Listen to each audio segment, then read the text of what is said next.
বৃহস্পতিবার Lions Club of International District 322G District Governor Lion Manoj Bhajanka এবং উনার সহধর্মিনী ফার্স্ট লেডি লায়ন প্রীতি ভজঙ্কার 23তম জন্মদিন উপলক্ষে Lions Club of Silchar Signature উদ্যোগে স্থানীয় জ্যোতিষালয়, বৃদ্ধাশ্রম, মালুগ্রাম এবং অন্যান্য এলাকায় সেবামূলক প্রকল্প হাতে নেওয়া হয়। সেই হিসাবে বৃদ্ধাশ্রমের আবাসিক মেয়েদের হাতে কিছু সামগ্রী প্রদান করা হয়। উক্ত অনুষ্ঠানে ক্লাবের সদস্য তথা লায়ন ডিস্ট্রিক্ট 322G এর zone chairperson lion Basudeb Bhattacharya তার বক্তব্যে বলেন, ক্লাব বহুদিন থেকেই এ ধরনের সেবামূলক কাজ করে আসছে। আগামী দিনে তাদের সাধ্য অনুযায়ী তারা সেবামূলক কাজ করে যাচ্ছে, আগামীতেও তারা করে যাবেন। এদিনকার এই অনুষ্ঠানে ক্লাবের কোষাধ্যক্ষ ডক্টর লায়ন জয়ন্তী ভট্টাচার্য বলেন যে আজ আশ্রমের অন্যান্য সদস্যদের হাতে কিছু দরকারি সামগ্রী তুলে দিতে পেরে তারা ধন্য।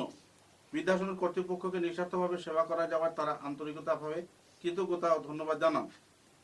অধ্যক্ষা শ্রীমতী জ্ঞানশ্রী দাস ক্লাবের ডিস্ট্রিক্ট গভর্নর তার সহধর্মিণীকে 23তম বিবাহ বার্ষিকী উপলক্ষে শুভেচ্ছা জানিয়ে তাদের বৈবাহিক জীবনে দীর্ঘায়ু কামনা করেন। এদিনকার অনুষ্ঠানে উপস্থিত ছিলেন লায়ন বাসুদেব ভট্টাচার্য, লায়ন ছন্দা দে, লায়ন জয়ন্তী ভট্টাচার্য এবং অন্যান্য সদস্যরা।